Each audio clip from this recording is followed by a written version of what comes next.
Hello everyone, how you doing? I hope you can hear me. We've had issues with audio and stuff like that in the past, so just want to make sure that you can all hear me right and everything like that.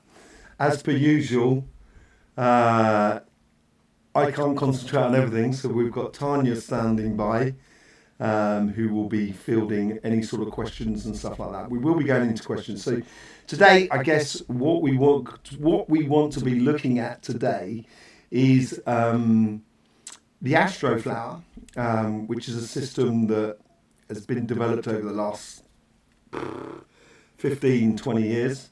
And I originally developed it, very basic model, to help my clients to avoid complications in life, because it made my life easier. I was more into prevention rather than cure as a healer, and so that's, I've seen people over sort of 20 years doing that. So there's a lot of development that's gone into it, and then sort of Tanya and I met, and then we really thrashed it out and got the books out, and which are there in the background. But Tanya and I managed to do loads of work on all of this over the past sort of 4 or 5 years. It's been an amazing journey. So yes, and it has really developed into a tool that goes much further than just looking after oneself. So just keeping an eye on that sort of thing. I should explain a little bit about how the Astroflower, or how, as a person, I approach sort of energy and the combination of relationships and so forth. The best form of relationship, and I think it's work. I think relationships are definitely work. There's no doubt about it. I don't think we're anybody's fool here in sort of saying that a relationship at times is not work. And I think the work, and I've forgotten which sign, I did a weekly reading this sign, and I was talking about this. The work is on a personal level rather than on a couple level. If you're really working on the couple level, it's because you should have understood a few things within yourself. So it is sort of self-reflection more than anything else when we go into relationships. And the idea of relationships, as far as I can gather, in regards to the Astroflower, in regards to the elements and so forth, and how things sort of like fit together, it's about dovetailing your strengths with the strengths of the other person that is with you.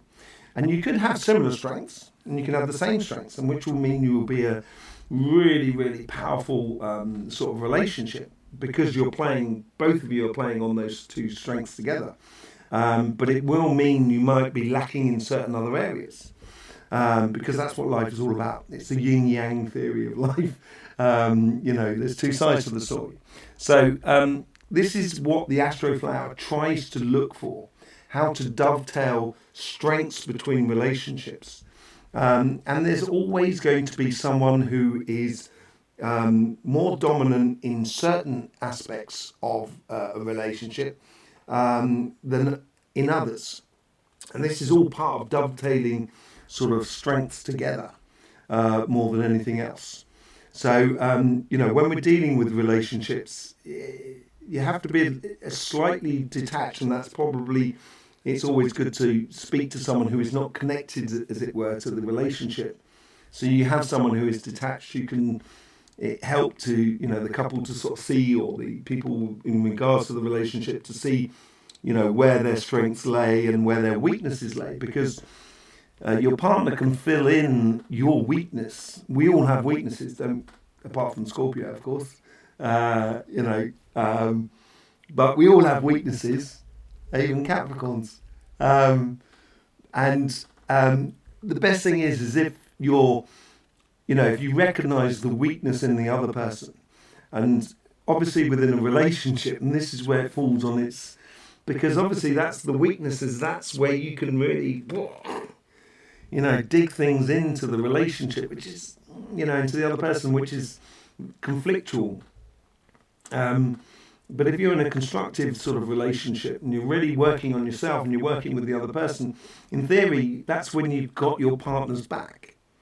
because you're trying to cover those sort of those weaknesses as much as you would expect your partner to sort of to cover your weaknesses. I'm talking about love relationships here more than anything else. We're going to work relationships. So when we look at the Astroflower, we take the dominant person. So usually when I'm talking to someone about the Astroflower on a personal level, I usually take that person to be in the dominant position if I don't have the couple, the two people in the space at the same time. So I usually take the person. So we're going to be looking tonight, as always, placing Scorpio in the dominant position. Now the reason for this is because if you imagine you have, it's like when you hold someone's hand, you don't hold the right hand with the right hand. You will hold the right hand with the left hand. So when you're looking at the Astroflower, when I look at the Astroflower in regards to relationships, I look at your partner inverted. So it's like two hands coming together, the left and right, they come together.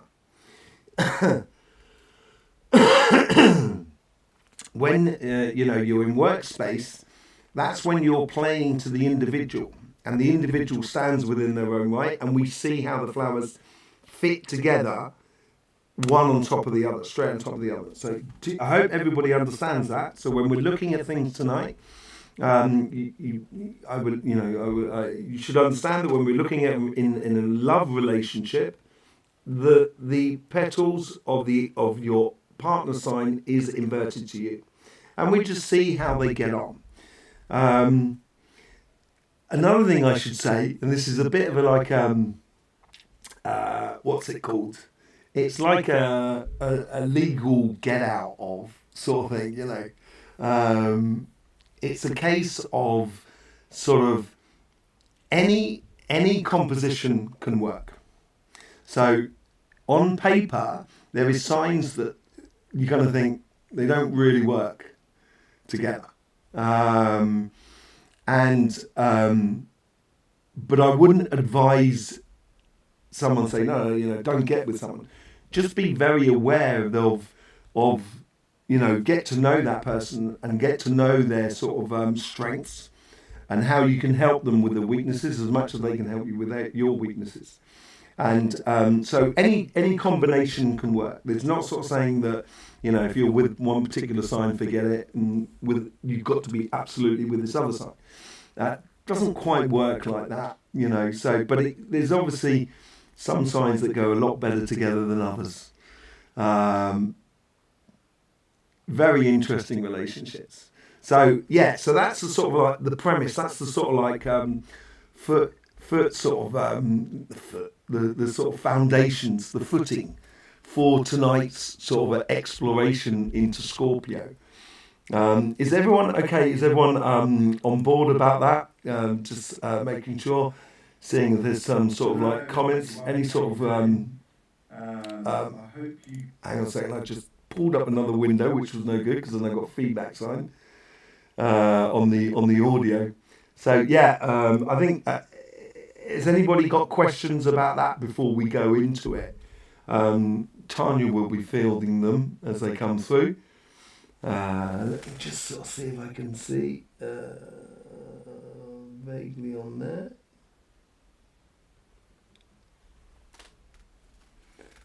I can't actually see any sort of like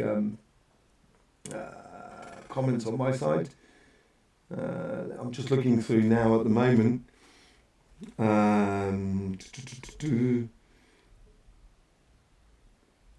Is that Misty? Blessings to you too. How you doing? Lovely to see you and everything like that. Absolutely lovely. Blue Moon, how you doing? Lovely to see you. Francesca, how you doing? Lovely to see you. Wow, I can see a few comments on there. I'm sort of shortcutting sort of Tanya there. I do apologise, Tanya. Just if there was no questions, I'll just go straight into it. And I'll bring up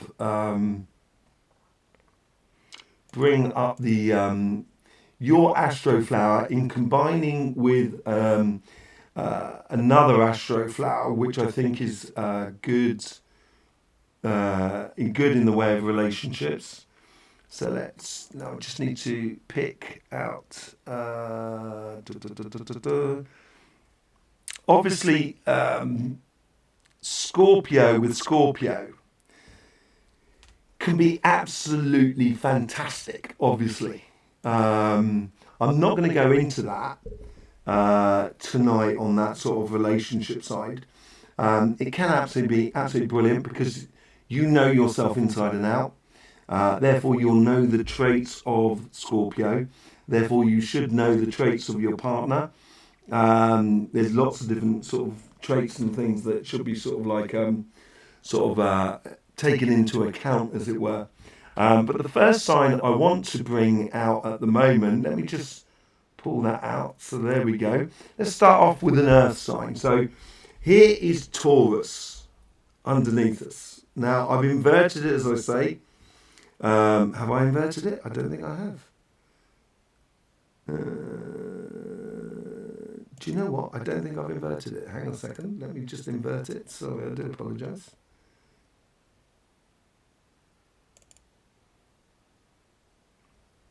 There we go. Yes. So here we have Taurus, and up here we have Scorpio. Let me just bring up Scorpio on my side. Blimey, that's there we go. Absolutely lovely. So first things first, there is elements that go really well together. Say like earth and water tend to go together. Like if you're going to plant a seed, you need earth and water as a basic thing.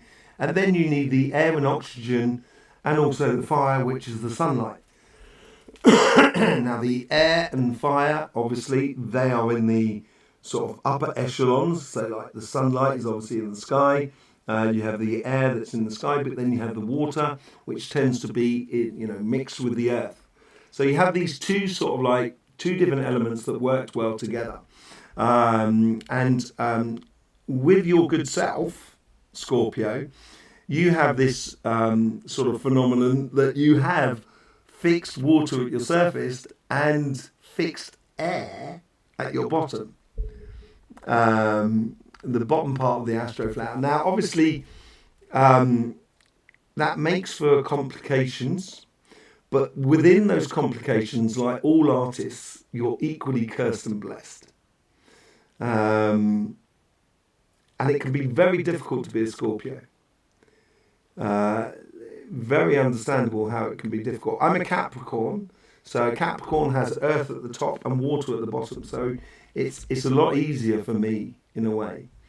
But for say like Scorpio, Aquarius, but all the fixed signs, thinking about it back now, just thinking about it now, the Astroflower just keeps giving. It's just quite amazing.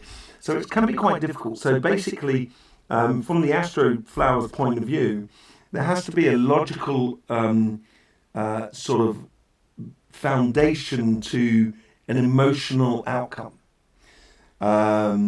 It fits right, it feels right, this person lives close to me, they like the same interests and so forth. There is a foundation that starts, which allows the emotions to then grow into the relationship. And sometimes it can take Scorpio a little bit of a time to get into that process there. Get into the sort of like the emotional side of it. But once they're in, they're all in. That's the thing. Then it starts flowing through. And one thing we should notice is that on your side, on your relationship side, you mainly have just sort of cardinal energies going through you. So you like, or I think you will appreciate relationships that provide a direction for you. That has a sort of, not that it has a purpose, but it has, it's not just a flash in the pan sort of scenario. And so, you have this sort of like directional sort of thing going on with all of that sort of side of things. And you've got that cardinal sort of earth that comes in from Capricorn and goes into that cardinal water. and you have that cardinal air, that pure air that comes in from Libra, and that's going through you. So that's that driving those ideas from a karmic path, saying, I would like to experience this. I would like to experience, a lifestyle of doing high adrenaline sports, and therefore, that's going to be the connection to maybe a possible love for you. But it's going to give you that sort of like that direction, that sort of mental direction, that image of that logic that goes through you. Now, if we take, say, like Taurus, which is down here, okay? And if we just make some simple observations, in this section, in your section here, where you've got that cardinal earth going through you, you have this mutable water that comes in from Pisces in the Taurians. So Taurus, it's easy for Scorpio to take control of the direction of the couple, or the evolution of the couple, as it were. And I think the Taurians will be quite happy because they've got that mutable water, those mutable emotions, to sort of kind of going, okay, I can dovetail with the direction that you're deciding. And it plays really quite well with you. And you get a similar sort of thing going on here. They have this mutable air and fire coming in from Gemini that goes through Taurus here, where you have that cardinal air that runs through you. So in Taurus, it's, similar sort of situation here. The Taurian will make the logic sort of fit, but also what it's giving you, which you have a little bit of a lack of in your sign, is fire. And so that gives it that initial passion from Taurus, which instigates the movement. And once they instigate the movement, that's when if you feel comfortable enough, that's when, therefore, you can then start taking over the steering wheel in the physical sense of the couple. On a very much an emotional sort of level. If we look on the financial sort of side, in regards to your couple, the roles are completely reversed. And this is where it plays a lot more into the strengths of the Taurian than it does into the Scorpio. Because on Taurus's side, you get nothing but cardinals. Okay? And for you, Scorpio, you only have mutables, which are going up through this sort of section here. Similar sort of situation. Taurus has this cardinal, there it goes here, cardinal fire that comes in here. Different size flowers, you've got to keep your hand in the right place. You get these cardinal, Taurus has got the cardinal fire that comes through here. And that plays well with your mutable fire for you. So this is where, as a couple, there is this drive, as a passion for securing the family through being very passionate about life. To sum it up in a very sort of small terms. But then at your base you have this mutable air, where Taurus has got this cardinal fire that comes all the way through. And with that cardinal fire, they will tend to want to take control or give the direction, because they also have this cardinal earth with it that goes into cardinal water, which comes from Cancer. And that's what gives them that sort of direction, if you like, in the way of projects, career paths, and so forth. You totally have that, but Scorpios tend to be a little bit more cautious about it. And I think that's the mutable aspect about it. It's like you dip in your toe into the financial world. If it works, then you'll dip it in you put in an ankle. And if it keeps working, you put in a knee. You know what I mean? And that's the sort of Taurus, on the other hand, will kind of go, that's the plan, we're going to head off.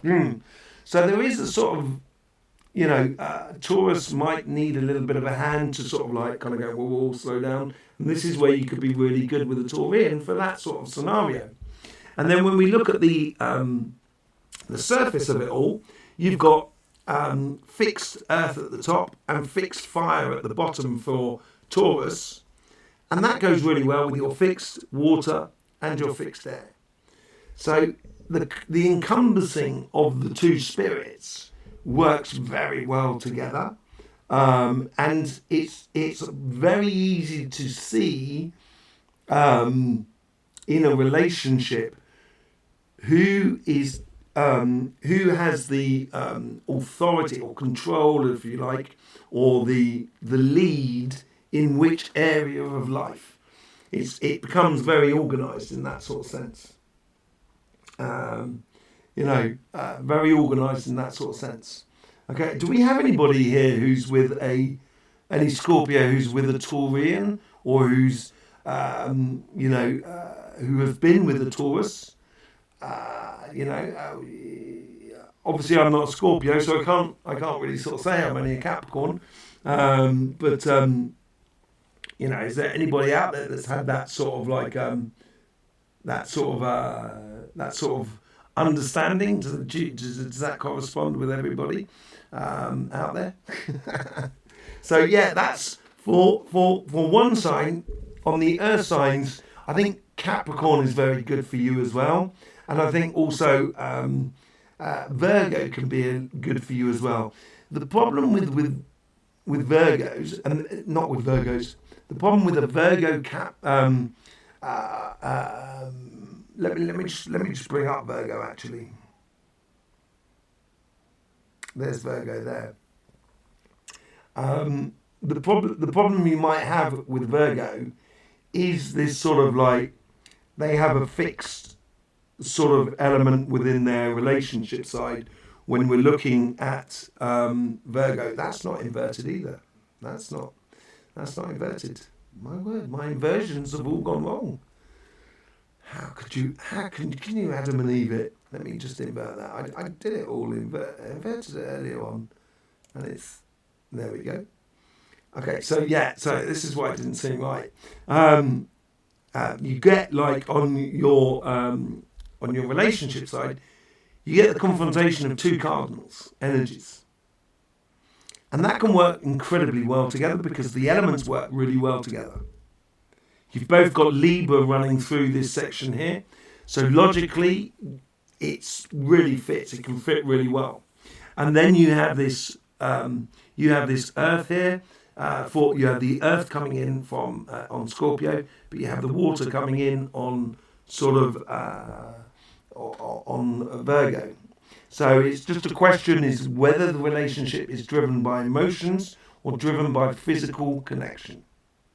And that will determine who is in the better position, as it were, or in the great position, as it were. And it can just be a little bit sort of complicated from time to time in that sort of sense, because it could create a little bit more sort of confrontation. But Capricorn, let me just bring up Capricorn so you can see that quickly. That's not inverted either. Why are none of them being inverted? I'm really disappointed in myself. Let me just invert them there. You have this is the other thing with Capricorn. Capricorns, they got those horns, haven't they? They're a bit sort of like. I know many people who would agree with me in that respect. So you have this sort of like fixed energy that goes down there, and it does work well in the sense that there's this earth and water from your very good self coming into Capricorn, which comes in that direction there. That's actually Aquarius that comes in, but that plays well with it as well. The only difficulty that might come in is a confrontation between ideas and emotions, and that sort of sense. There's a question that comes as what type of man lies ahead that will cross her field. Her sun says it's going to be someone special. Okay. this is what I was saying earlier on. If you're looking to get into a relationship, and this is where we go into in the books, we go into what type of a relationship do you want to live? Do you want to live a relationship that's filled with activities, that's constantly moving, that's buzzing all over the place, or do you want something that's a bit more secure or more sort of intimate? It depends on what sort of type of relationship you're looking for. And given the archetype of the sort of experience you wish to have in life, it would be easier to sort of tell you what sort of sign would be best for you. But I'm sure they're going to be special. Misty. Is it misty? Mysterious? Magical? Mystical? Mist.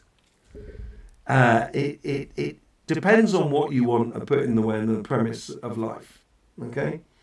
I don't know how long I've been going here as yet, and I've just got to be wary of the time because I can waffle on.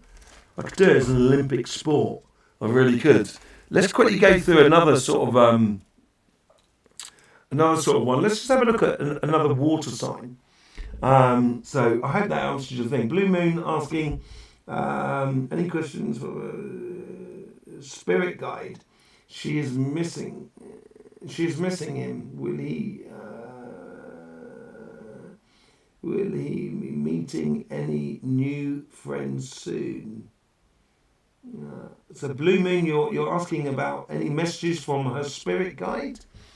Okay, which guide are you talking about? We should do a program on that because guides is a very broad term. So basically, you are the spirit that is driving the vehicle. You're in the vehicle, okay? Now you have two guides that are sort of looking after the body. They're the two guides that help on the physical front. And it's like you can have it as if you imagine it of plus and minus. And then you have two guides that are connected to your spirit, your spiritual path. And then you have one guide that's next to the center of energy, of where the energy, the origins of energy. And in theory, that's 6 spirits that make up a soul. So when you're talking to your guides, it's depending on what you're talking, what the subject is that you're talking about, depending on which guide you really want to be talking to. So if this is on a spiritual path, it's through, deep meditation and stuff like that, and also through walking. I was talking to Tanya about it the other day, and Tanya's does a lot of work on that sort of thing. Sort of meditation and remote viewing sort of scenario in regards to sort of like, spiritual and awakening experiences. Quite amazing things, she's gone through. It's when you're talking to your guides and your spirit guides, it's what you want to experience and what you should be experiencing on this realm of how they can really sort of help you, but they help you in a sort of like displaced manner. And I was talking to Tanya about it, and sometimes it's good to get yourself distracted in order to hear the conversation. So if you're really focused on it, you might miss the conversation because you're too focused upon one thing. If you allow yourself to just relax and open up the connections to everything that is around you, so then therefore, the wind can speak to you, the trees can speak to you, the squirrel can speak to you. And once you get that sort of frame going on where you're enjoying the environment that you're in, it's much easier, I find, to get the answers from your spirit guides. So, I would look in at doing that sort of thing. If you really want to sort of connect with them. Will you be meeting anyone soon? I think it's been a very good time actually for Scorpio to meet someone. Certainly over the last 6 months, if not the last year, and I still think that's going to go well for the next year or so. I think there's a real window of opportunity here. It seems like Scorpio they're almost coming to the surface. You know, there's a lot of sort of like self-understanding going on in Scorpio, and it seems to have been over some series of months. So I think there's a great possibility. I think when going into a relationship, or if you're looking for a relationship, is having an understanding of the basis of what you want to experience. I think that's the most important thing, more than anything else. So let's just, I hope that sort of answered your question. Will there be someone coming in soon? I didn't want to put any Taurus tonight, but I'll tell you what, let's put it in. 9 of Wands. And the 3 of Wands. Yeah, I think you need to probably... The problem is when we're looking for something, we tend to put expectations on what we're looking for. And which I've just talked about. It's exactly what I've just told you to do. But it's just being a little bit flexible with that and being open to being surprised and everything like that. So let's just go on to a water sign. Let's go on to Pisces, because I wanted to have a look at that. Is anybody out there who's with the Pisces? Is there anybody out there with the Pisces? Bizarrely enough, this is inverted, so I obviously didn't do it for every single one, but this one is definitely inverted. Gray is asking, are some people meant to be aligned? Can it be a better life path to be aligned with someone? I think there's multitudes of reasons of being with someone, and it could be karmic. You know, there is a karmic thing where you go through an experience and a relationship with someone which helps you to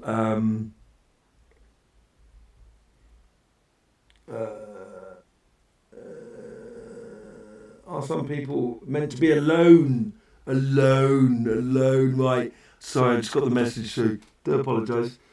Are some people meant to be alone? This all comes down to the karmic path of what you're supposed to, what you want to experience as a life. And, if you were looking at a really highly level spiritual life where you want to have a life which is totally experiencing just the spirit side, and I think most of us have gone through a life like that, you're not going to be worried about relationships. You're probably going to be a monk or a nun in regards to Christianism. I don't know what they call them in other religions, really. But yeah, you could be, so it may be that you're meant to be like that. If you want to be having a relationship, that's when you get onto the questions of why, or what sort of relationship I want to have. And, I think we've all been through good relationships. I've been through a relationship, a very long relationship. I had kids and everything like that, and we separated. And there's sort of like there is moments in life when you need to find yourself.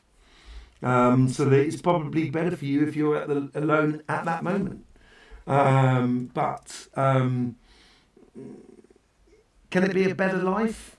I think it can be the life that you need to experience. I don't think one life is better than another. An absolute horrific life if you go through a horrific life, think about it like this. If you go through a horrific life, regardless of what the horror is, and when you finish that life and you get up top, you do not feel anything when you get up top because you don't have a body. It's impossible to have a feeling when you're outside of your body. It's you can only mentally equate a feeling, but you can't actually physically have one. So you're very much detached once you get upstairs. And I'm convinced, I've had some lives that have been pretty horrific, and but they've been incredibly rich as an experience for the spirit and the soul. So I don't think there's necessarily a better or worse. I just think there's your path, And the more you engage in that path, the more you'll get out of it. I hope that sort of answered your question. If you don't want to be alone, then start experiencing or exploring the sort of things that you enjoy doing. And let's say you enjoy like flying a kite. So you go down the beach to fly a kite. You will meet other people who fly kites. And that may not be your love of your life, but that person there, you get to know them, you have a cup of coffee with them, they introduce you to a friend of theirs, and there you go, bingo, before you know it, you're in a relationship. I think that's it's the initial point of sort of going out and exploring what you enjoy in life, because when you do that, you actually you increase the joy of the people that are around you. You know, you can't make someone happy, but you can be happy with someone. And because, you know, if your partner's not very happy, you're probably not going to be very happy either. Unless you've got some sort of really weird sadistic relationship going on, which I wouldn't advise. But, you know, yeah, that's normally how it works. You know, creation creates. So it's good to create. So yeah, that's very, very, very possible, very feasible. I hope that sort of answers that. Is anybody out there with a Pisces? Maybe not. You know, Pisces are amazing people, very artistic people, and I think this is where it plays into your field very well. The thing you have in common is two things that are really good in common for you in regards to the relationship side. You have this it's up here, it is. On Pisces, you have Capricorn coming in on the cardinal front, which goes earth and water. And you have exactly the same thing coming in on your good side as well. So you have this compatibility, which is absolutely brilliant, of how you convert ideas or pasts into future. Okay, the other thing which is really good is that Pisces has this cardinal fire going through them, which meets your cardinal air going through you, which is brilliant. Air, you know, fire needs air. And the good thing about that is when you pass air through fire, you create humidity, you create water. So you create a lot of emotions for the pair of you. And it will bring out a lot more, I think, your artistic side of you and make you feel a lot more freer, a little bit less secure in life, because there's a little bit of a gamble aspect about it with the mutable. And I think that sort of help you to, which gambling is not really your sort of thing, but that will sort of like help you out a lot more than you know, to open up. But then it's a lifestyle that you've got to adhere to. On the financial side, you get a similar sort of thing. You've got that fixed, that mutable fire that comes in. And on this side here, with Pisces, you have that fixed air coming in. So, you know, they tend to be very logical in the way of finances. And this is where you might be that encouraging partner on the financial sort of side. Because and Pisces will go out there and work their socks off in order to get it, but in a very, very sort of fixed way, in a very logical way. And you will help them as a soundboard, or they will help you as a soundboard in a way, to open up or to be a bit more sort of secure on the financial sort of side, more than anything else. And Pisces probably needs that as well. They need that to be encouraged out of them, and you've got that mutable energy in order to do that. And it does bode very well. The only complicated bit is on the karmic path, because they have that fixed water, which comes in from Aquarius, and you have that mutable air.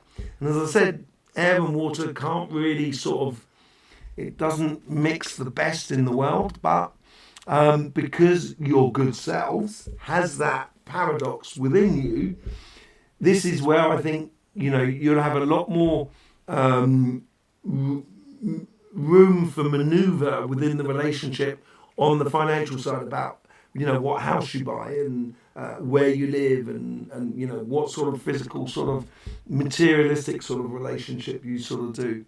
So, but Pisces, because it's pure air, it's pure water that goes all the way around. There's no duality to Pisces or to Aries. Aries is a pure sign, and so is Libra, and so is Virgo.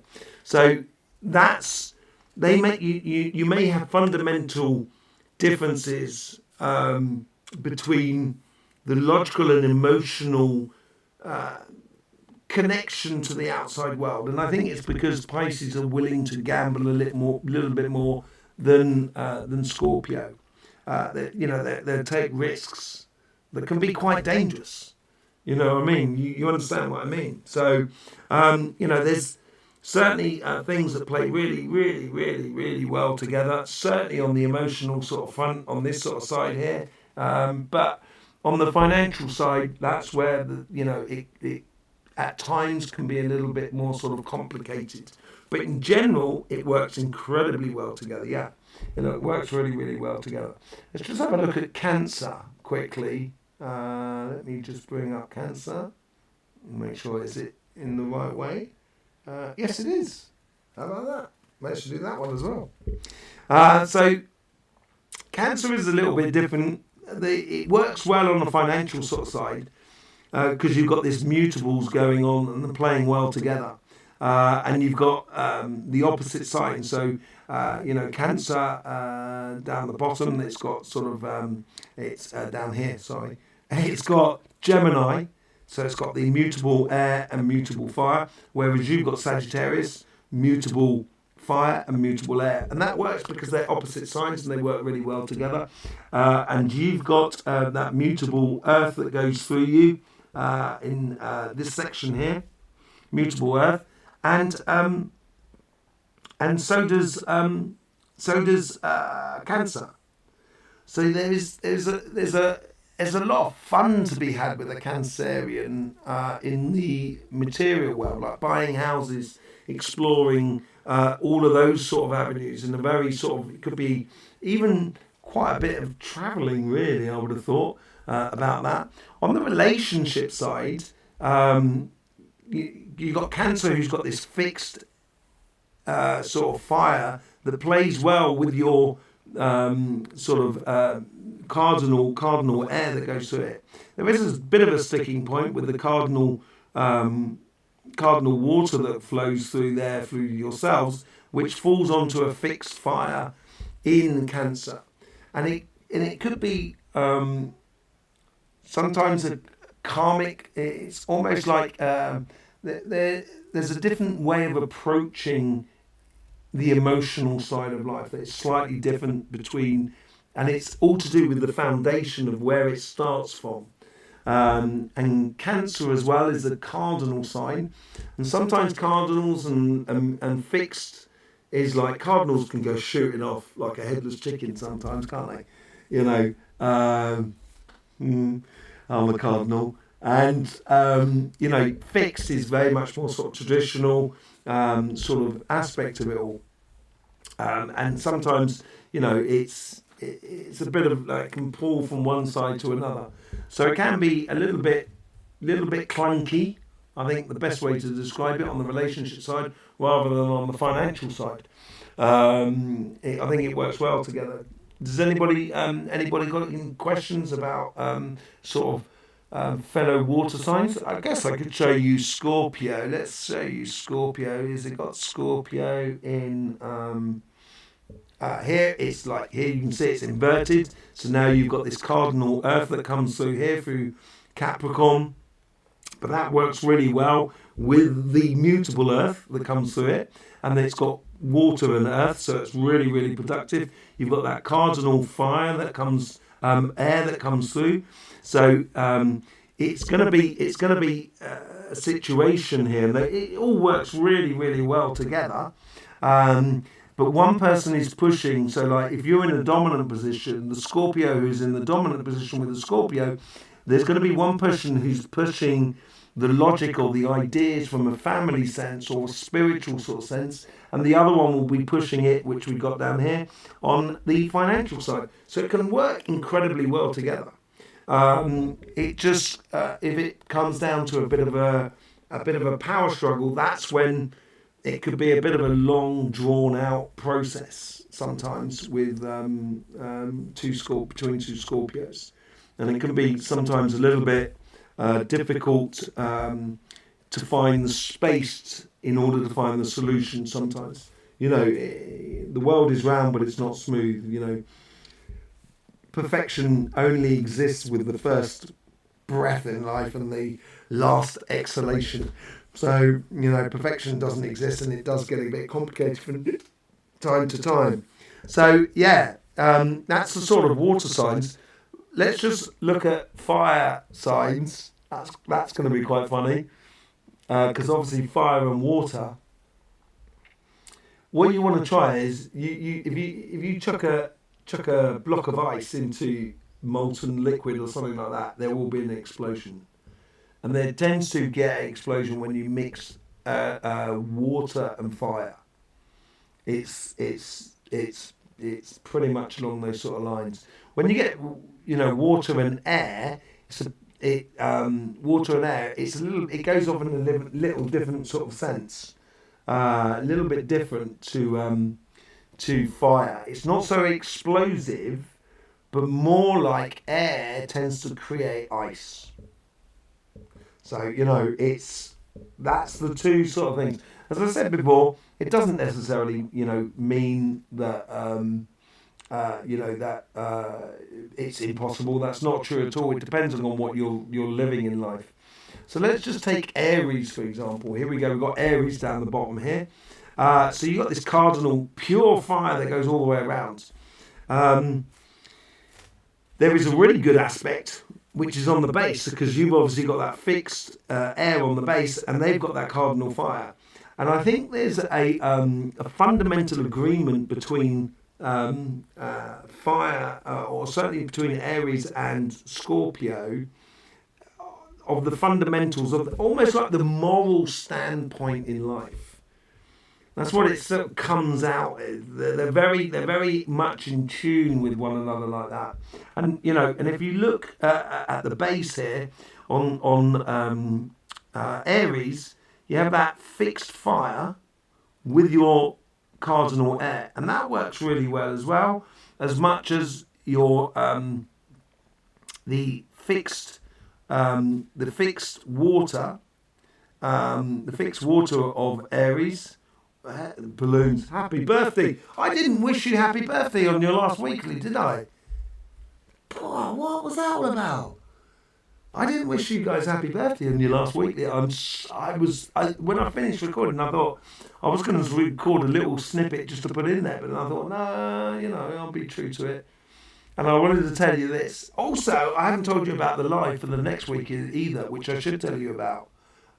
Which I should have told you about at the beginning. There's a link in the description of this live, and I want to do a Zoom live, and there's for a 2025 reading, 2024-25 reading, where you can ask a question, and I'll pull 3 cards on that question in concerning that, but it'll be on Zoom, so we'll be able to see each other and we'll be able to talk to each other. It'll make life a lot easier. But you can book a place on that in the descriptive below. If you want to be there, that's for next Sunday. Next Sunday or Monday, which is depending on where you are living in the world. So that's down in the description below. So back to what we were talking about. You've got this sort of this combination that works well at the base, and that's what makes for sort of fundamentals. you have this Earth, and you've got this cardinal air that goes through, but they've got this fixed Earth. Now, Earth will tend to consume air. So what you might find with an air, when you're with an Aries, is that they do take a lot of control over a lot of situations. And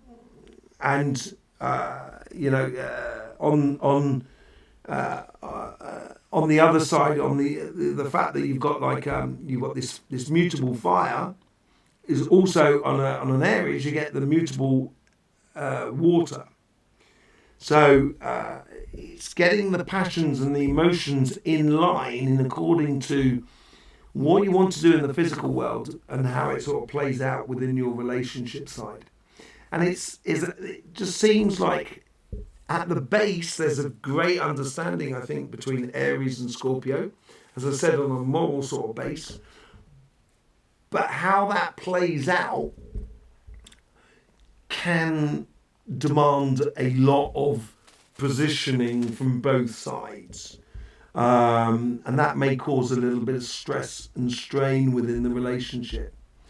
I would like everyone to be happy, for example, and let's say, and we both agree on that, but we might have completely different ideas of how we go about making everybody happy.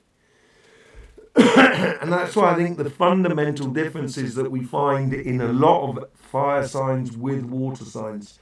So let's look at another water sign quickly. Let's look at Leo here. Leo is not inverted, so let me just invert that. Sorry about that. There we go, just flip it around. Okay, so, you've got this, with Leo, you've got this cardinal water that comes in on this side here, and it's playing on your mutable fire. And that's the only fire that you've got. And this, this cardinal water can come in and I want to say take control of the situation, and you find you might have to follow a lot. And I'm not sure that you would totally, you'd totally love that, with that sort of sign there. And and with on the financial side, you've got that mutable, so you'd like to explore avenues yet, but with insecurity. And sometimes Leo, on that side there, in regards to relationships, it could be a little bit sort of gun-ho, as it were, in the relationships, in the financial sort of side of life. And obviously you've got your cardinal energy on this side, and it's, the elements don't particularly play nicely together, generally, across the board. So it can be a little bit it can be very confrontational. The only way to appease that confrontation, I would have thought, and I'm generalising here, it would have been, following the line of Leo. Okay, Sagittarius. Let's just have a look at Sagittarius. The thing is, with Sagittarius is actually it's really quite. Is that no? That's not inverted as well. Blimey, I can convince. I'm going to have to go back and go through and invert all of these. The elements here, don't play particularly well together. In that sort of sense, but you do have the qualities that play well together, and also at the same time is that you do actually share a lot of petals. So, for example, you have Sagittarian energy coming into you like that, and they also have that sort of Scorpio energy coming into you like that. Through the characteristics of Sagittarius, it would be good fun, very passionate, I think, very, very passionate indeed, simply because you know each other's triggers a little bit better than most other signs, and but it could be very short-termism. So You know, that could be sort of quite a thing. Hang on a second, Denise. I've just got a question in here, so let me just see what that says. Denise says, "Are there any signs particularly to avoid? Would air signs to be avoided? All air signs to be avoided at all costs." I'm going to get it straight in the neck for that. No, I didn't mean that, Tanya. I was joking. She knows I am. I can hear you laughing from here. You know, although we're not on the phone together, I hear you laughing from here. Is there signs to be avoided? Yeah, it's possible. Yeah, you know, I think on air signs, as I said, it may chill you out a little bit too much and make things a little bit frosty. Let's have a look at those air signs now. I was going to go into Gemini because I think that's probably the. Let me just find out where Gemini. There is Gemini. Sorry, I'll just bring that up. So Denise, Gemini. You've got that fire at their base, so that works really well with you, like you do have with Aries. So there is this sort of foundation that could be quite good for you within that sort of respect. Let's just have another look. You have also like this fixed fire in Gemini, which helps you with your mutable air and that sort of side of things. You do have, you know, Gemini do have that fixed earth, which can go quite well with fire, because fire does consume the earth. And you get a similar sort of thing going on with but then that's going to consume you a little bit on the relationship side, because Gemini has that sort of fire coming into them from sort of Aries, and you have the Capricorn earth that comes through there, but then at the base can be a little bit complicated because you've got that fire on your water. So it can be a little bit sort of like, can be really sort of complicated. Can become very complicated. So it's depending, as I go back to it, it will depend on what you're really living as well, what you want to live in the way of relationships. Let's just have a look at another sign. Let's have a look at, like Libra.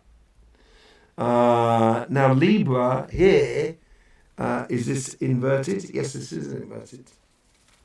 So I've got another question coming in. Blue asking about co-workers who is toxic. Oh yeah, we're going to get onto workers in a minute. I mean, I've been waffling on way too long, and I've already gone way too long. I will be getting into workers. We'll be doing work in a minute. Can you pull a card on it? Can I pull a card on it? We'll have a go. We'll have a look at that in a minute. Yeah. Do you know the sign of that person? That person you're working with.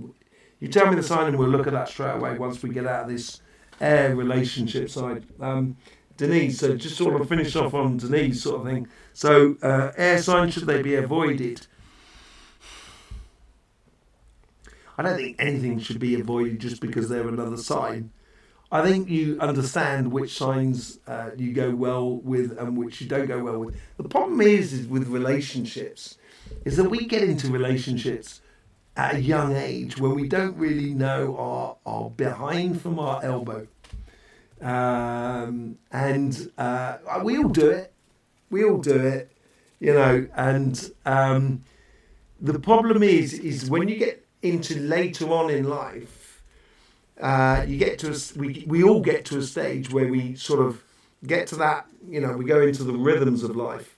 The first 24 years is the apprenticeship years. 24 to 48 is the creation years. We create our persona, our career, our family, everything like that. We do all the creation stuff, and then from 48 through to 72, it's in our wisdom years. And it's at that point there that the difficulties can really come to the surface when it's non-compatible. And even with a sign that's in the same element as yourself, it may be incredibly difficult. So we tend to go into it with it's February birth sign. Right, I've seen that, and I've seen another question on that. I'll come into that. Is it Gray? Gray, I'll come into that as well. Blue Moon, and I will be coming to you afterwards. But I just want to finish this on sort of Denise. So yeah, it can be air signs can be pretty difficult, and I think Libra in particular, but simply because you've got this finality of cardinal energy from Libra, and you've got the fixed energy from Scorpio, and that could be a little bit sort of conflictual. And there's a lot of other things where you get the air and the water, which is fixed on this side, and you've got it cardinal on your good selves on that side. The only side it really plays well together is the financial side, because you've got both of you got mutables in there on this side, and it does tend to sort of like work quite well, because there's a lot of logical progressional sort of stuff, especially on the karmic paths, because they've got air and earth, and you've got air and earth as well. So there's a lot of logic on that sort of side. So I think you can work it can be a very, very practical and organised life with a Libran. But on the emotional side, it might be a little bit more difficult for you. So let's have a look at Aquarius, see what goes on there. Similar sort of situations. You're going to find the similar sort of situations in regards to the elements. So you've got that mutable fire there with their cardinal earth there that comes in from Capricorn, and they've got that mutable water that comes through there, where you've got this cardinal air that goes through you, and yeah, I think it has its own complications and problematics. On the financial side, the Aquarians will tend to be off on a road, and this is how it's got to be, and that can be quite good for you, because that allows you a little bit more. You sort of play around that fixed sort of that cardinal sort of direction within Aquarius. So that gives you a lot more room to manoeuvre and a little bit more place to play in. And the similar sort of thing that happens on the relationship side, where you've got the cardinal within your good selves and the mutable within the Aquarians. So is there a sign to avoid? A sign that doesn't work with you, basically, I think, more than anything else, Denise. But I think air has more complications for you. For Scorpios. The reason being is because of the lack of fire that you actually have in your sign. That's where fire signs can be a little bit more attractive, because they've got a lot of the element that you're lacking in, that you need in your life around you, in order to sort of like stimulate you and everything like that. So yeah, I think if I was going to put anything on anything, it would probably be an air sign that would be the most difficult to sort of work with. Right, let me just bring up. Now we're going to go on to the. I hope that didn't ask you a question, Denise. Let me just. Now we're going to go on to work colleagues. Now this is a different situation here. I've just brought it up there now, so it's changed here. So we're not getting the inversion anymore, and it's playing straight to straight, as it were. So here we have. What have I brought up there? I think it's Scorpio on Scorpio, isn't it? Yeah, it is indeed. Scorpio on Scorpio. So you've got obviously all the elements that play together. Now that could be really, really good. It can make a really tight partnership, a really tight position with another person, where you almost, completing the sentences of the other person. You can really dovetail really nicely. If that person, if you are, and maybe hang on a second, let's go back a little bit. There is so many permutations here. And the permutations say like, are you the boss? are these people your people that work for you, employees? Employees. Are they people who work on the same level as you, or are they your boss, and things like that? So there's multitudes of different things, and I think qualities play in a great deal in this situation more than elements, because within a business, let's say you're running a restaurant, you need someone who does the cooking, someone who does the serving, and someone who does, say, like the welcoming the bar and other things. So you need different types of people to play different types of role within a business. So this is where good things can work together.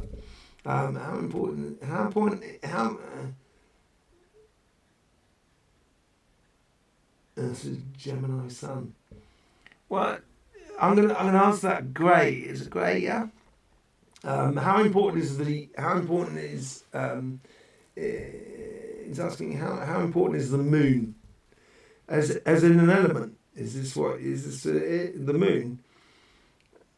The moon is the watery side of the sun, and this is why in the Temperance card you get the moon and the sun, yeah.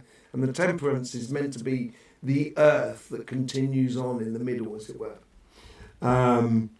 And so the moon is like the cold reflection of the sun. I'm not saying Scorpios are cold at all.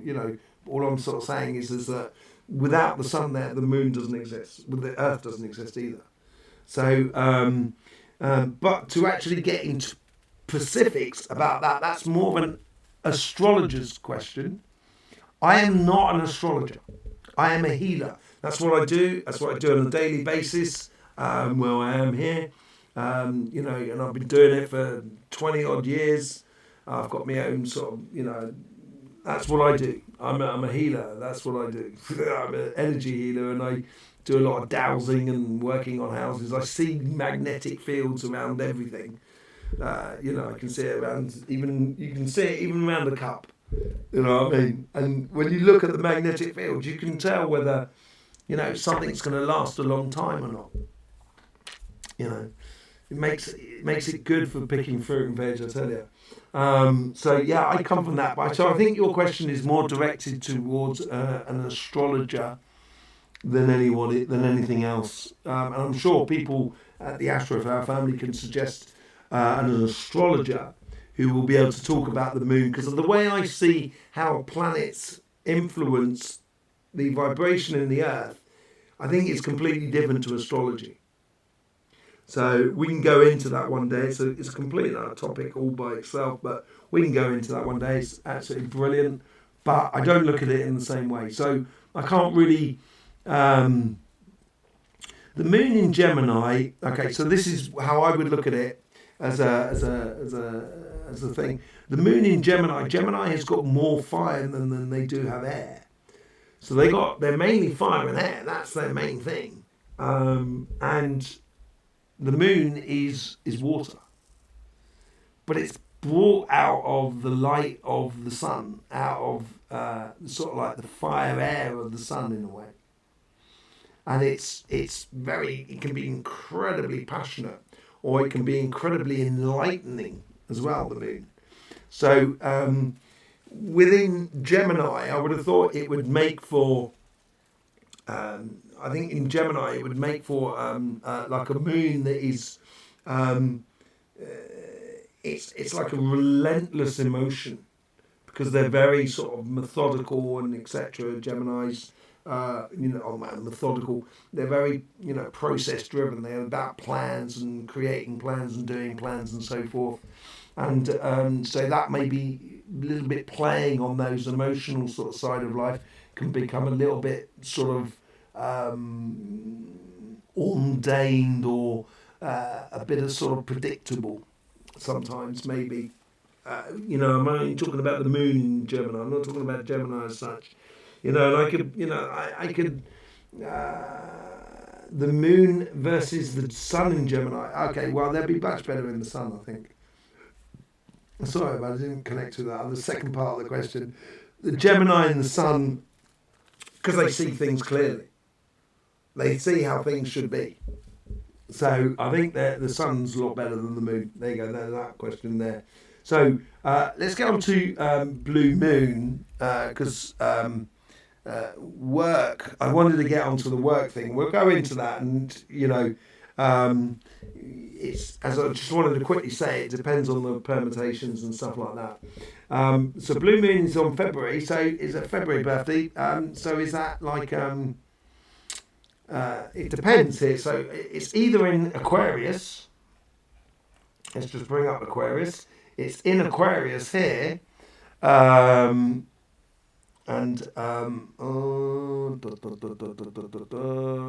just bring up. I need to bring up your flower because I can't see it there.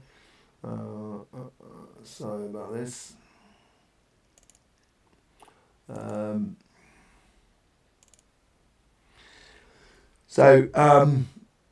If we're looking at Aquarius, and as a work colleague, you have that sort of cardinal air that's going through you there, which is playing out of your inner being, and they have this cardinal earth coming out of them, which comes from Capricorn. So it can be good to work together in a direction. If there's a form of conflict, it'll be a form of conflict about how we should do something logically or how we should do something physically. And sometimes the two do not, may not be compatible. So it depends on whether they're sort of Aquarius or Pisces, because it will change it. On this side here, you have you're down there. So you have that sort of that mutable earth that comes through you there, whereas Aquarius has this mutable fire that comes through there, and it goes into mutable air. And so you get this earth scenario again, but this time it's more mutable. So this is in the discussion side of things, but how you convert ideas into reality from the past into the future, I think they will be a lot more consuming of you. They may be demanding a lot more of you than what they rightfully allowed to be demanding of you. So let's just say you're working in an office with someone, and and that person is Aquarians. They may be sort of kind of going, oh, if you're going to make a cup of coffee, can you make me a coffee? Or not necessarily that, but more sort of kind of going, if we're going to do this, this is how we should do it. And I think they would. I think they're passionate about and their forthrightness about things may overpower you a little bit. So it could well be to do with that. On that sort of side, on a personal sort of level, this is where you have, you have that sort of that cardinal earth that comes through you in this sort of section here from Capricorn, and they have this sort of cardinal fire that comes through it here. So it could be that the fact that they could be incredibly domineering towards you. Okay, or trying to be domineering, to be seen to be better and stuff like that.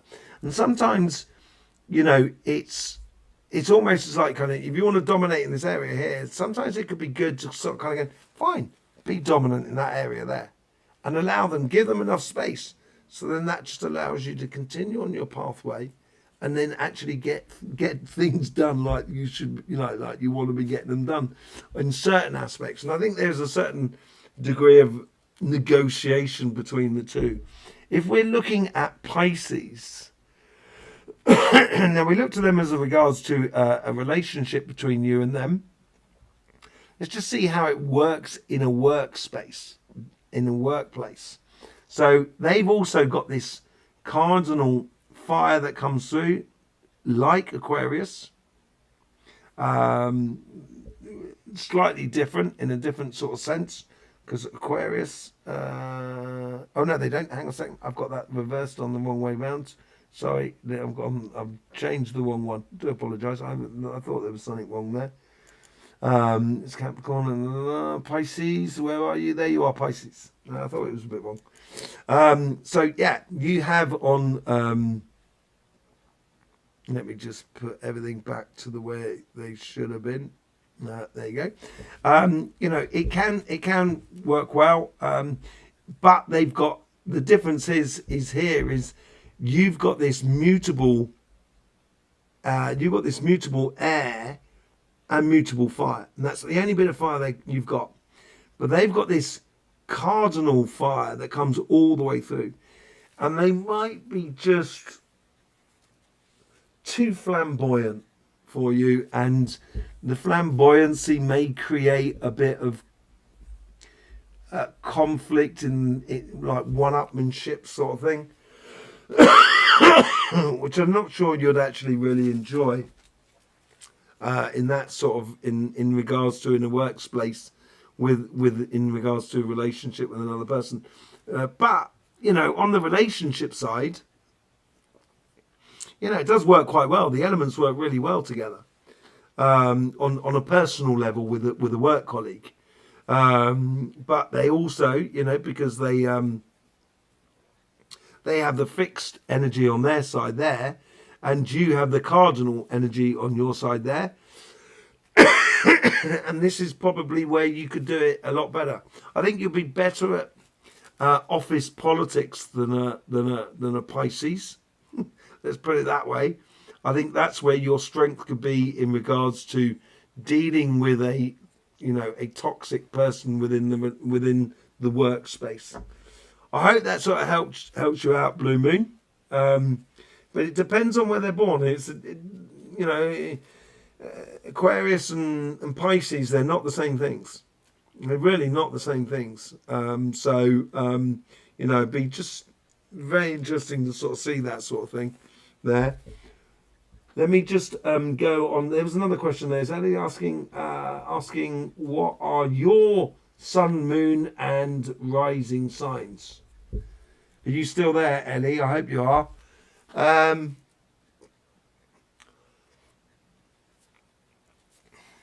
Do you know what? I think that's another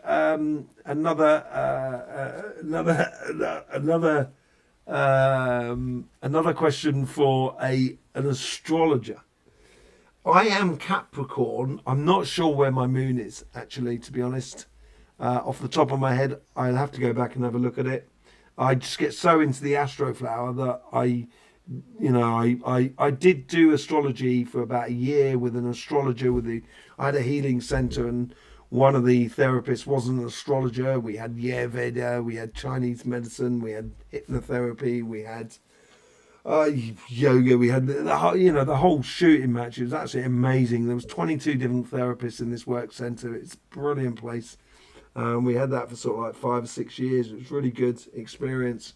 And I used to go and sit into the classes of the astrologer for about a year, which was really good, and it helped me to understand a lot about it. My rising sign is Cancer, I think. That's my ascending sign, yeah, my rising sign. So I go from Capricorn to Cancer. How logical is that? You know what I mean? Real sort of logical progression. That is really boring Capricorn stuff. But I don't know where my moon is. I'll try and find out, and I'll tell you in the next Scorpio weekly. Okay, Ellie? So, yeah. Capricorn rising in Cancer. Okay? So, yeah, I hope I just answered those two questions there. Let me just go through another couple of star signs that could work well in regards to working with. Let me just bring up Capricorn. There we go. We've got Capricorn. Is that right? Yeah. There we go. Yeah. Capricorn. So, yeah, Capricorn here. Actually, Capricorn has, in regards to finances and so forth, as I am a Capricorn, as a logical emotional engagement in regards to that with Capricorn, because it's as you can well see, it's here. I'll get my hands out of the way. You've got fixed air and water, and there's a logical there's a logical emotional engagement in regards to finances. So I look at the thing, you know, I used to do a lot of my healing, I used to do by donation only. And a lot of people used to complain about that in the association. And I should just hold my hands out like that. I should close my eyes and then I should, you know, put the donation in my pocket. And then at the end of the day, I get all the donations out and I'll know roughly how much I get per person, if you like. But, and there seems to be a sort of moral aspect which works really well with Scorpio in that respect.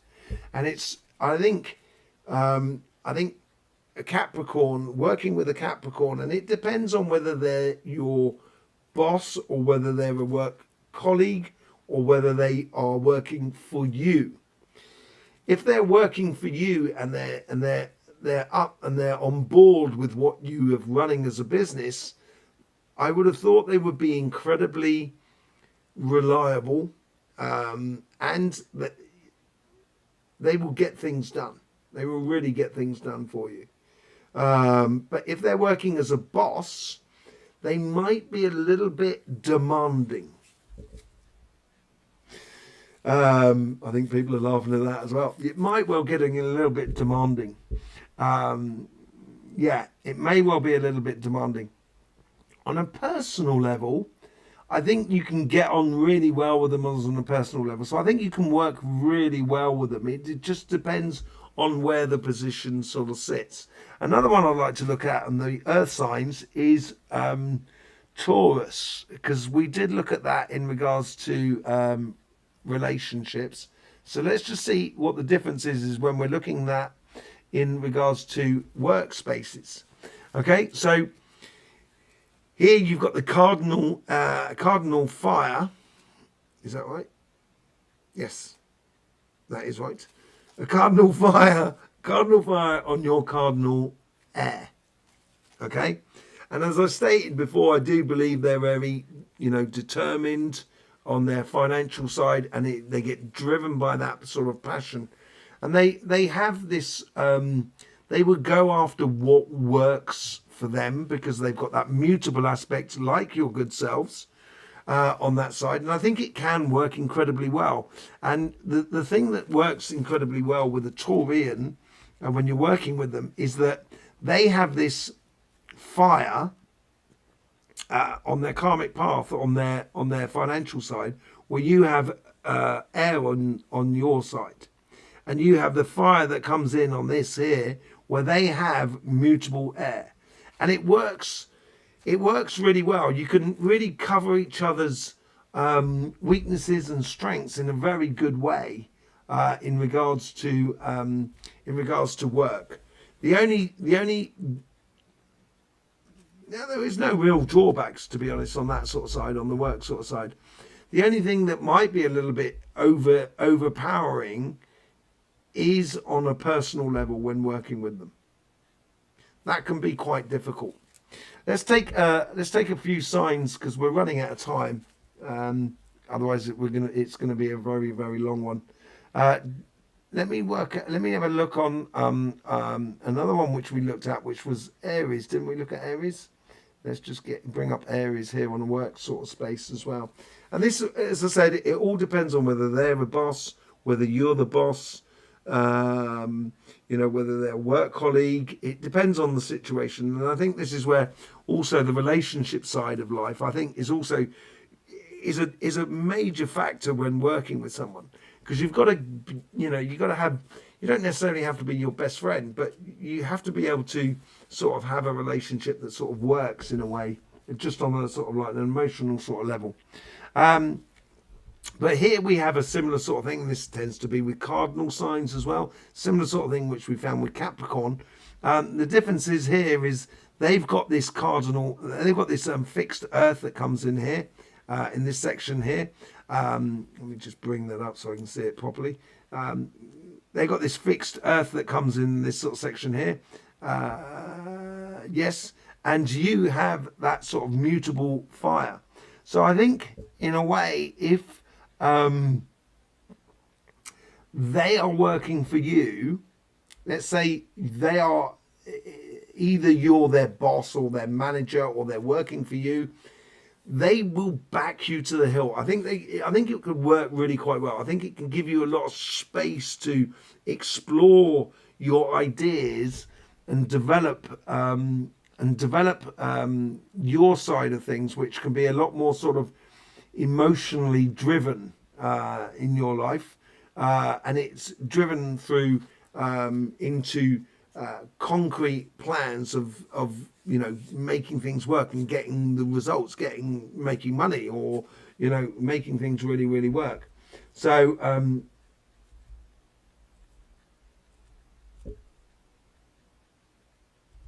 there's sorry, I just had a message come through there. Because we haven't. There's another thing we haven't gone into, is generally into the qualities and into the family dynamics. I should have foreseen a couple of hours for this video, but we're trying. I'm going to try and get onto that on the qualities and the family dynamics. So I think Aries can work really well, but it depends on the sort of position. If you've got like them as a boss, I think it really works well as a boss, bizarrely enough, because they give you this sense of security. They give you this sense of sort of order, of that when you're going to do something, you're going to do something, and it's going to be well organised, and it's going to get done. And I think that sort of does play well with you, for you. On that sort of side. It's just on the relationship side, as a personal sort of relationship, it can be a little bit trying sometimes in fundamentals, the way fundamentally things happen. Let's just have another look at something else. Let's have a look at Leo. Leo is a work colleague. I think you can actually get the better of them in a relationship. It's a different kettle of fish, because you're in a relationship.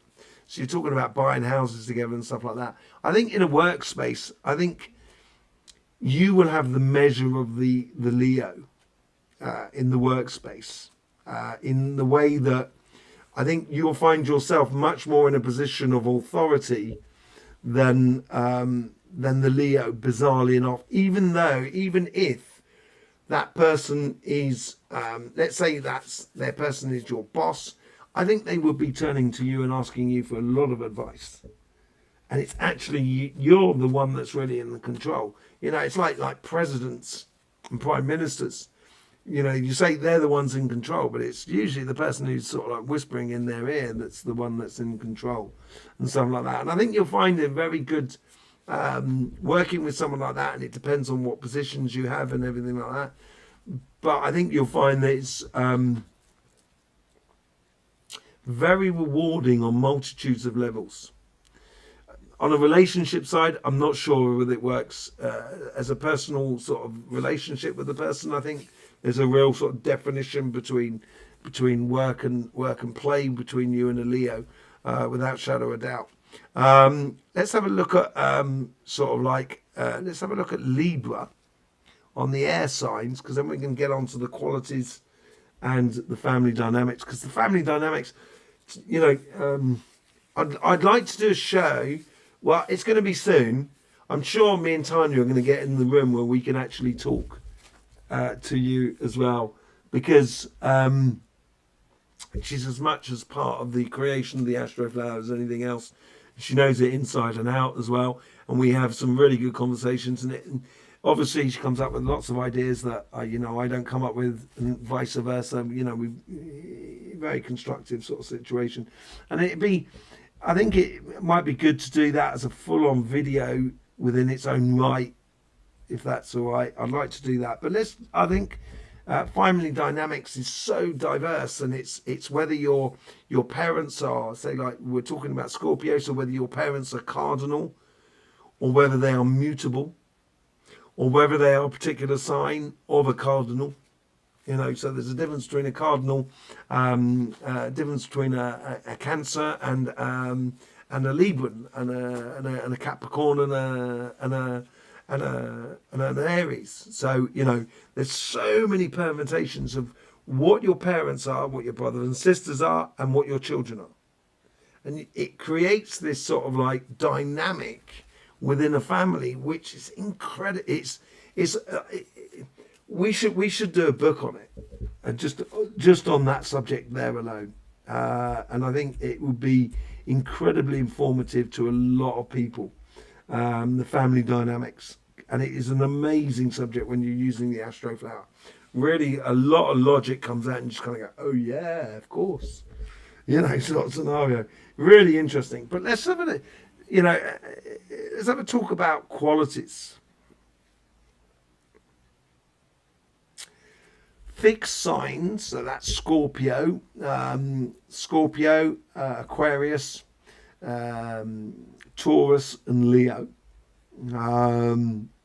The thing is with a fixed sign is that they're neither a pure sign or a false sign.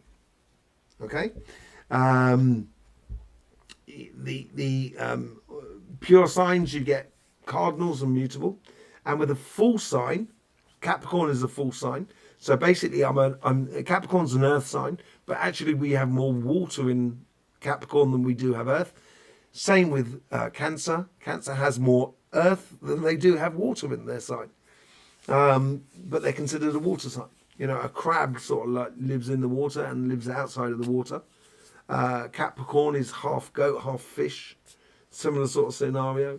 So yeah, fixed signs are like the foundation, because mutables tend to be opposite each other. So Sagittarius is an air sign with the base of fire, fire sign with the base of air, and then opposite there you have Gemini. The opposite to Sagittarius, you have Gemini, which is an air sign with a base of fire. But if you look at fixed signs, they are the opposite of a 90-degree angle. So you have water at your top and you have air at your base. And Aquarius has air at its top and water at its base. So it has the opposite to you. Same thing with Taurus and Leo. They're earth and they're fires combinations. So it's sort of like, and they've got opposite sort of like elements and so forth. So they fixed energy, and that's why we've given it a square. Fixed energy tends to be it fits logically together, if you like,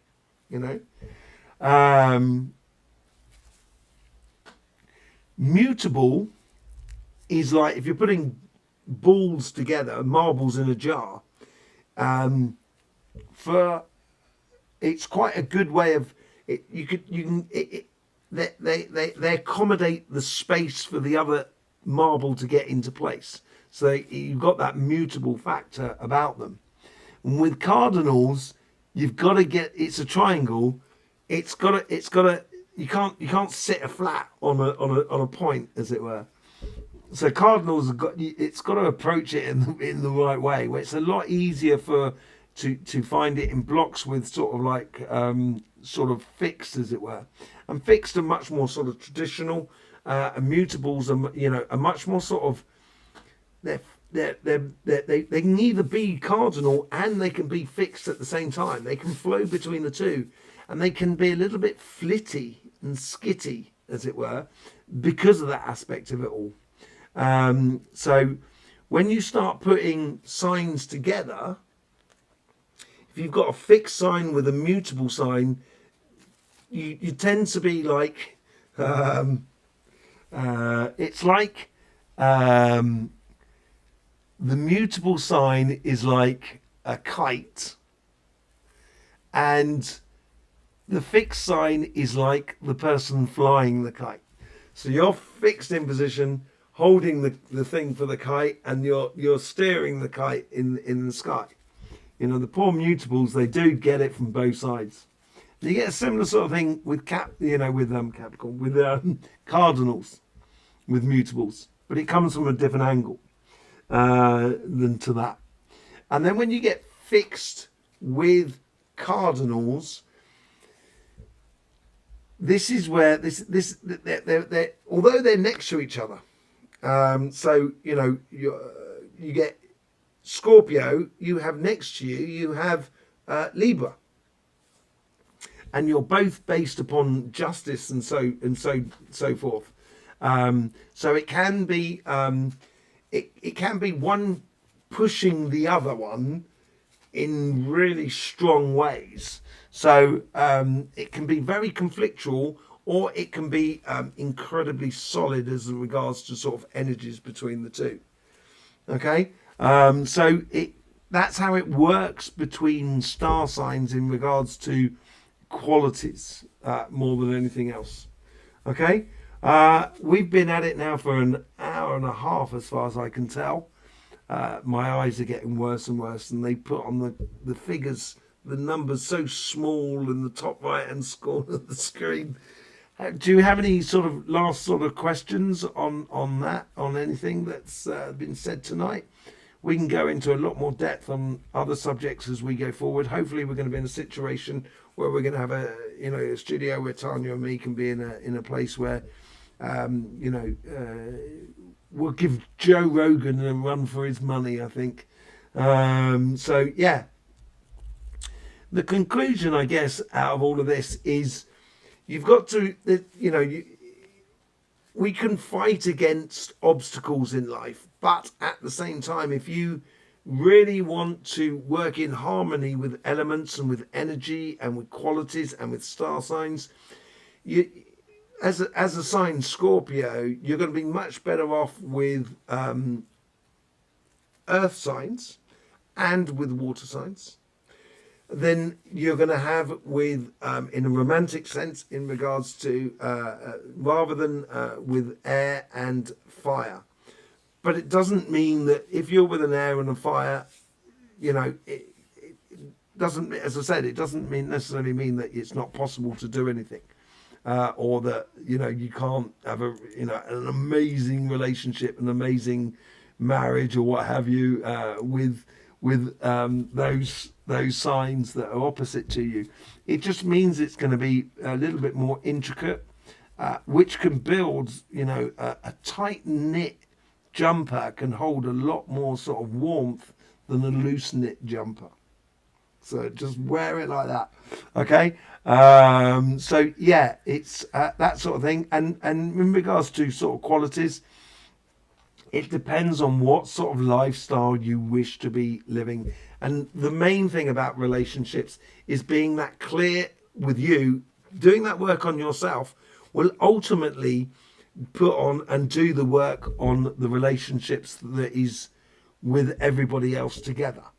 With the world, with the person that you're with. It's being clear about what you want out of life and going out there and actually, doing your best to obtain it.